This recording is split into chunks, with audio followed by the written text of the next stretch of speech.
السلام عليكم ورحمة الله. فيديو جديد ونسر أهلاوي. خلاص هدينا من امبارح بعد ضياع الدوري طبعا امبارح والماتشات اللي اتلعبت. آخر ماتش في الموسم طبعا. خلاص حلو، خلص الدوري بقى بحلو وبمره. خلاص انت تفكر بقى في اللي جاي بعد كده. تفكر ازاي ان انت بقى تعد كويس للموسم الجديد، وتصلح الأخطاء اللي انت عملتها الموسم دي من مدربين بقى اللعيبة كل القصص دي طبعا. بس حابين نتكلم على تدليس اعلام الزمالك شغال من امبارح. اولهم طبعا منى ماهر اللي هو كان شغال في المراسل في قناة الاهلي.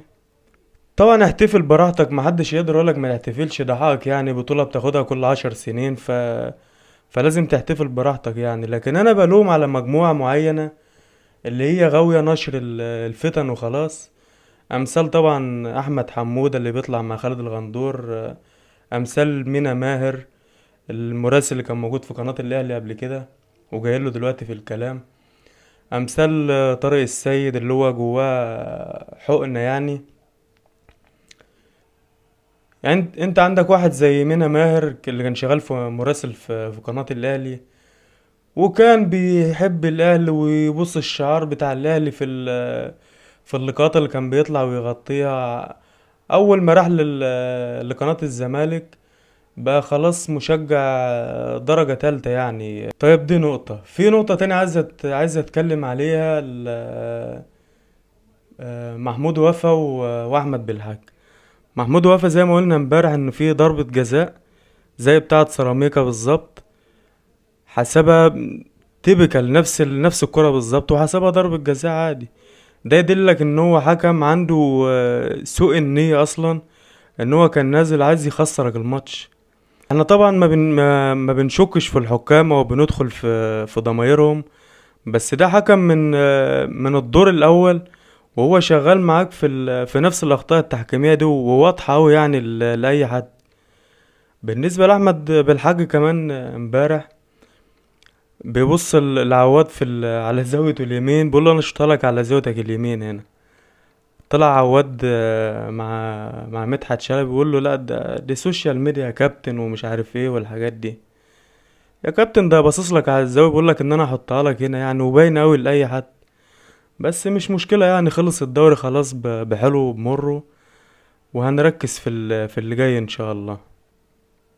حابب اتكلم بقى على هويه الاهلي اللي تقريبا ما كانتش موجوده الموسم ده خالص. بدايه من اللعيبه انت رحت اشتريتها ما عندهاش روح انها تلعب في الاهلي. انت عندك مثلا امام عاشور، اخر 10 ماتشات تقريبا مع الاهلي بينزل بيتمشى في الملعب. ما عندوش روح في الملعب، ما عندوش روح للمكسب. طبعا اللعبة كلها بتبص لبعضها في موضوع العقود وكده. من ساعة ما جه زيزو طبعا الاهلي، انا كنت شايف ادم ونحس على الفرقة بصراحة يعني. فطبعا حتى البلاس 90 اللي انا كنا بنتكلم عليها على طول اللي بتسجل فيها، عشان انت كنت كان عندك روح في الملعب، بتحاول بتجتهد يعني. لكن الموسم ده ما كانتش موجودة خالص بصراحة يعني. لكن احنا هنقول خلص الدوري خلاص بحلو وبمر زي ما قلنا. هتبتدي بقى تركز للموسم اللي جاي، تشوف صفقاتك، تشوف المدرب اللي هتجيبه. آم، انا من رأيي لو قدرت ترجع كولر تاني تجيبه. الراجل ده كان ماشي معاك كويس. انت بوظته للدنيا في عز ما كان واخد 5 بطولات في اول موسم، وتاني موسم كان واخد 4 بطولات. انت جيت بوظته للدنيا، بوظته للدنيا بداية من سيد عبد الحفيظ، اللي كان ماسك مدير الكورة في الوقت ده مع كولر. مشيته، هو اللي كان ماسك لك الحتة الإدارية في فرقة الكورة. كان ماسك لك الحتة الإدارية بالنسبة برضه للإعلام. عارف ينقل الضغط امتى على المنافس، عارف امتى يحمل لعيبة، عارف امتى يوقع عقوبة على لاعب، وامتى ما يخليش لاعب، يخلي لاعب ما يسافرش. مع الفرقة يعني في افريقيا. كابتن امام عاشور طبعا. ده كان بداية من سيد عبد الحفيظ. بعدها مشيت له برضو المترجم خالد الجوادي. وخالد الجوادي كان عين كولر في مصر هنا، اعلاميا بقى وجوه الفرقة، وكان بيساعد الراجل كتير. وكانوا مرتاحين مع بعض في التعامل يعني. مشيته، فالراجل طبعا في تالت سنة ال- الأداء الفني اتهز طبعا في الفرقة. زائد الحتة الإدارية برضو طبعا اتهزت مع مشيان سير عبد الحفيظ. فانت اللي عملت الكلكيعة دي كلها، وبوظت الموسم اللي فات، فاضطريت ان انت خليت الجماهير في اخر الموسم تزوم على الراجل وترمي عليه الازاز في اخر ماتش.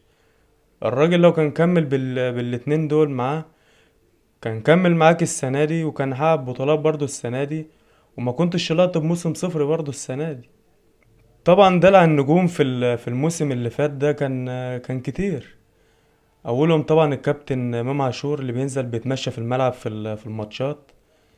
الراجل طبعا مش فارق له، خلاص هو عايز يتساوى بزيزو، عايز يتساوى بتريزيجيه. طب انت بتقدم ايه في الملعب؟ مفيش. بتقدم ولا حاجة في الملعب. وشرحه زيزو برضو اللي انت بياخد 100 مليون في الموسم، برضك ما بيقدمش حاجة في الملعب. لعيبة جاية تعد فلوس بس في الأهلي، لكن كبطولات، كمجد، كأفريقيا، ككأس عالم أندية، ده مش في دماغه.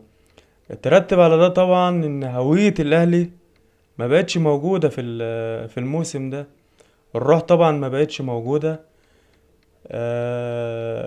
بلس 90 اللي انت كنت بتكسب فيها على طول ما بقتش موجودة طبعا لغياب الروح. انت كنت بتبقى متأخر 1-0 و2-0، وبتضغط وبتدوس وبتتعادل وبتكسب. عندك طبعا قبل كده ماتش المقاولين، قبل كده كنت خسران 2-0 في الشوط الاول وكسبت 3-2. عندك ماتش الاتحاد الليبي كنت خسران 2 وكسبت 3 في اخر دقيقة. دي لما كانت الروح موجودة.